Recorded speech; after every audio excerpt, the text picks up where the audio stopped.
All right, so I watched House of the Dragon season 2, episode 5. This is the one after the one where the big battle happened, and it's the one where there's no big battles because budgets, and we got a whole bunch of people talking in rooms. But it's still a pretty good episode, I think. So this one was woke. It was woke. It was all about like, or I guess there was like a bit of a running theme of like the place of women in society or whatever, which I thought was pretty interesting. I'd made the criticism beforehand about how like I thought that they were kind of neutering Rhaenyra's character because she was just doing all these really stupid things, like the way that she just like left to go speak with Alicent and be like, Alicent, what if we just didn't fight? What if we just talk things through? And it's like, girl, you're going to war. You can't talk it through with anybody. You're going to war. What are you talking about? I thought that was like really stupid. And I feel like they kind of tried to explain away some of that behavior in this episode where like Rhaenyra kind of like she comes to admit that she's like, listen, I grew up as a little lady, as a little princess. My father never taught me how to like wage wars or whatever. But it's like, no, that's just a really stupid thing to do. Like, I feel like what they could have done was have Rhaenyra make strategic movements or like make strategic military actions against like Sir Criston Cole and his like rampage, have that fail, and then come to that conclusion that she kind of doesn't know much about war. The way that they kind of have tried to do it in this season where she's just like a complete moron, and then she's like, oh my gosh, I'm a woman, I don't know anything about war. I thought that was kind of cringe the way that they handled that.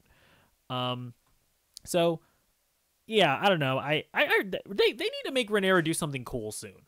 Like, she has that conversation with her like advisor lady, where the advisor lady is like, "Hey, you can do things differently than a man, right?" Where she's like, "Just so you know, the people in King's Landing are kind of fed up with with what's going on right now." And it's like, okay, she's got to do something cool to win over the people at some point in order to redeem her this season, because she's just really lame. But speaking of the people in King's Landing not being content, yeah, it kind of sucks over there. They see this dragon head. I do really like how they treat they are literally treating the dragons like nuclear bombs, because like they show off this dragon head, be like, hey, we killed it. Your king killed it, by the way. He's kind of epic.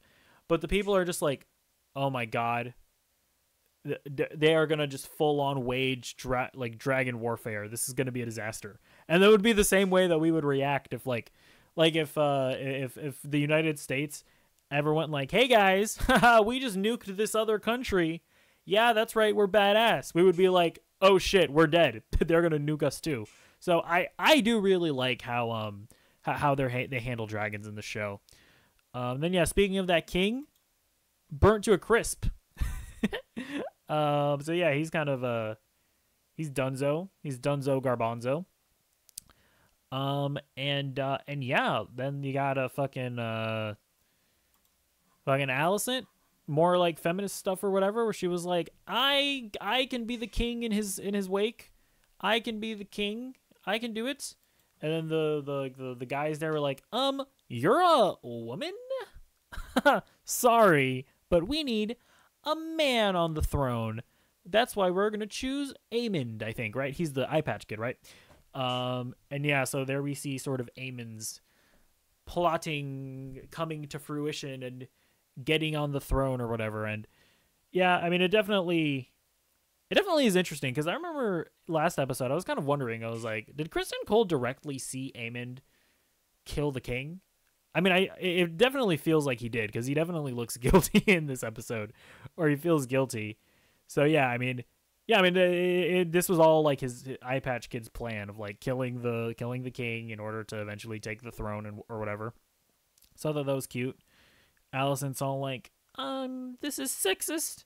They don't respect me. Whoa. But actually, another thing that I thought was interesting was how she just like immediately knew that Aemond did this, and it's very interesting that she fears Aemond. So I definitely like all the tension that they're building up in King's Landing itself. So it's gonna be interesting to see where that goes.